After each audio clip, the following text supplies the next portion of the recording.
Hello, and welcome to the TextSet Design Microcredential course, Module 1, Introduction to Text Complexity.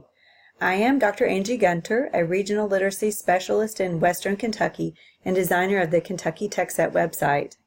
I am excited that you've joined this learning experience and look forward to working with you in creation of useful and effective teacher resources. A wealth of data supports the need to focus on text complexity in our classrooms, but we're going to begin with a study called Reading Between the Lines. This is a 2006 ACT study, which actually informed the writing of the Common Core State Standards for ELA and Literacy. The executive summary of this report is listed as Resource 1 in this module.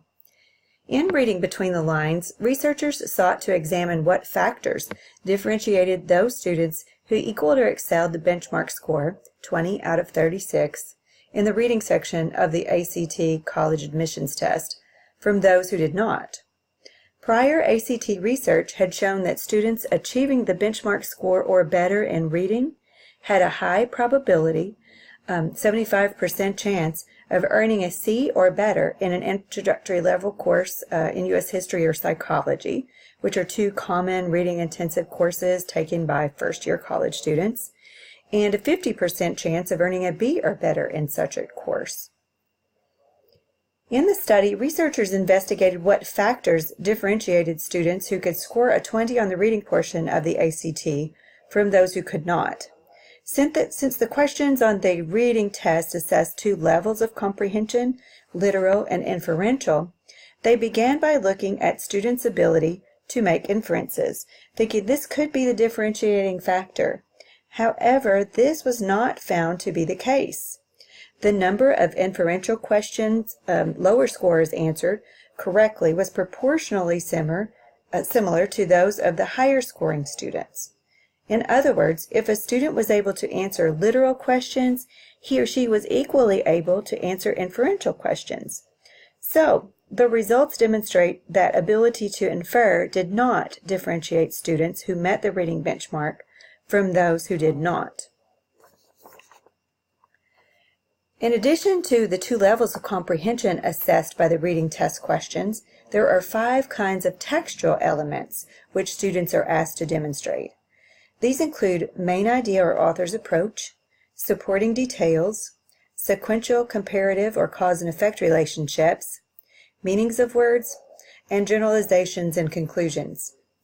Researchers investigated whether any of these reading strategies were the differentiating factors. As you can see from the graph, they were not. Students who could use one strategy could basically use them all equally well. So, if the ability to make inferences and the ability to use the separate listed reading strategies were not factors that differentiated these students who were ready for college work from those who were not, what was the factor? Let's stop and read the article, Why American Students Haven't Gotten Better at Reading in 20 Years, found listed as Resource 2 in this module. Please enter a brief response in which you write your idea about what the biggest differentiating factor might be and why. If your response included something regarding text complexity, you were correct. As you can see from the graph, the lines indicating uncomplicated, more challenging and complex texts separated, indicating the differentiating factor was ability to read complex text. Students with a benchmark score of 21 got only 30% of the complex text questions correct, but 60% correct in the uncomplicated texts.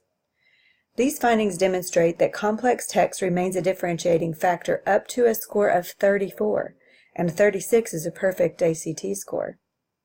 The findings are quite significant. The sample size for this 10-year longitudinal study is huge, since 500,000 students take the ACT most years. So, if we want students to be college ready, we need to find ways to engage students with complex texts early in their educational careers. The instruction needed for successful reading must begin in kindergarten, even pre-K, for students to be able to internalize practices to become proficient readers. Our goal then is to get appropriately complex texts in front of students as often as possible. But in order to do so, we need to agree upon what we consider complex text. So let's take a look at the portion of an article that has been converted to a 3rd grade, 5th grade, and 7th grade level using the website Newsela. This article is listed as Resource 3 in the module. In order to determine what makes text complex, we are going to compare the samples of writing in the Ecosystems article. Please read the 3rd grade version in the 1st column and then the 7th grade version in the 3rd column. In the space provided, list the attributes you notice in the 7th grade version that are missing or less advanced in the 3rd grade version. You probably pointed out these differences. First, there is more vivid and descriptive vocabulary in the 7th grade version. The first paragraph uses quite a bit of sensory detail to clearly illustrate the processes that are occurring in spring. There is also more content-specific Tier 3 terminology presented in the 7th grade version. Just in this small section, you can see the words vernal, evaporating, ecosystems, and inhabitants, none of which appear in the 3rd grade version. So the 7th grade version includes supporting evidence, including statistics and quotations from experts in the field. Not all details are concrete, however. This version includes references to underdogs and uses the idiom go to bat to convey information to the audience. In fact, later in the article, there is an allusion to Frodo from The Lord of the Rings. Consider how the use of not only upper-level content-specific vocabulary, but also of these abstract references would lend themselves to the complexity of the text.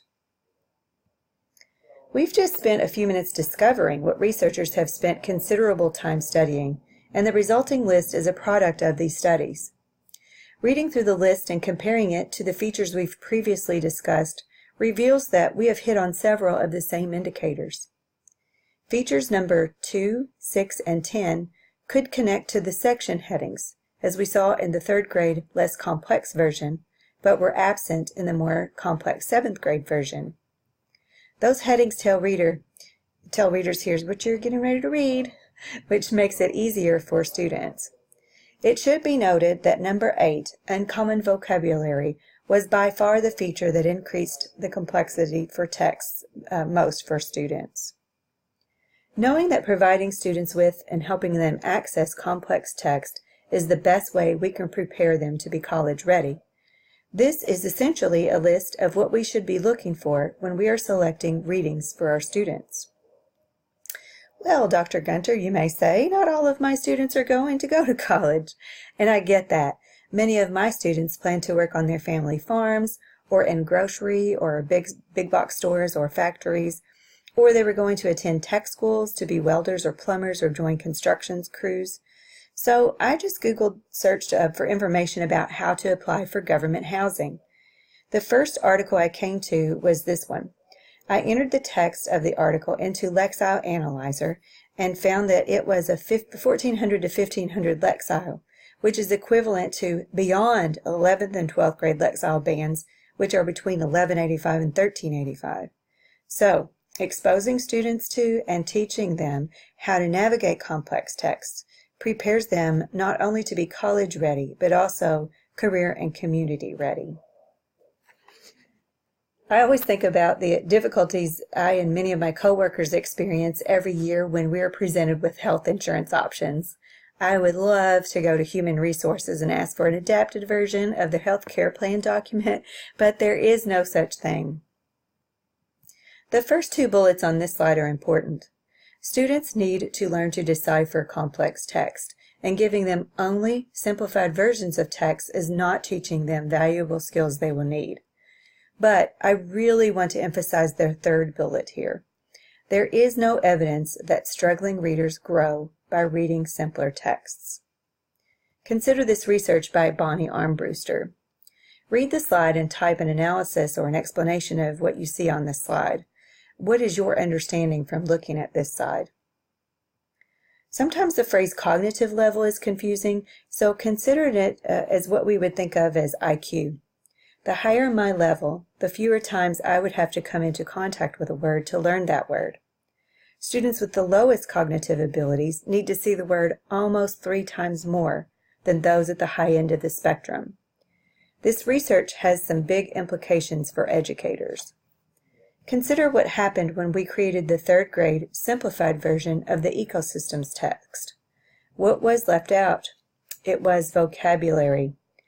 Lexile is measured by word and sentence length, so what we actually are doing is taking away words from the learners who need them most. Ultimately, this is an equity issue. If we are taking away the words from the students who most need them, we are not preparing them for success in the future. If people cannot read employment contracts or rental agreements or credit card applications effectively, they are dependent upon others to decipher, to translate them, and putting them into jeopardy of being taken advantage of. Dr. Timothy Shanahan, the past president of the International Literacy Association, is a renowned literacy expert. Let's listen to his words regarding the use of complex text. In the past, a lot of times, if a teacher found that a youngster was struggling with reading, they would move them to easier text. And all of a sudden the problem would go away. And the idea was if the youngsters practiced enough doing the relatively easy reading, they'd make great growth. There's not a lot of evidence that that's true. And in fact, there's a little bit of evidence that would say that we need to stretch kids more and that they need more opportunities to deal with the harder vocabulary and the more complicated sentences and the other kinds of features that more challenging text provides. And so I think teachers are going to have to shift their stance away from, can I find an easy enough text to kids, to what can I give, what kinds of supports or scaffolds can I use that will allow kids to handle the really hard text. And that's a real pivot for teachers. That's something that they haven't had to do in the past. And so now all of a sudden they're going to have to read text closely themselves to figure out what's challenging about it. And then they're going to have to think of the kinds of supports or scaffolds that would allow a youngster, if they knew that or had that background or were aware of a particular relationship or whatever, that would now allow the youngster to actually be able to read that text and make sense of it. Without the teacher telling them what it says or reading it to them or whatever. And I think that's going to be really tough for teachers, but I think it's really important that we do that for kids. So if we really want them to be good readers, they have to have those experiences of making sense of challenging text. Teaching all students using complex texts presents some challenges to educators, and the most frequent questions are: how do we evaluate text complexity? How do we help students access complex text? And where are some great resources to find complex texts? In Module 2, we will take a deep dive into evaluating text complexity and provide some tools to help educators make meaningful decisions regarding selection of texts. As an extension of Module 1, we are providing an intriguing report entitled "The Problem with Finding the Main Idea," listed as Resource 4 in this module, and a companion reading entitled "How Do I Teach Main Idea" by Dr. Shanahan. Pairing these two texts helps clarify the difference between strategy-specific teaching and the systematic building of knowledge we are working toward with this text set project.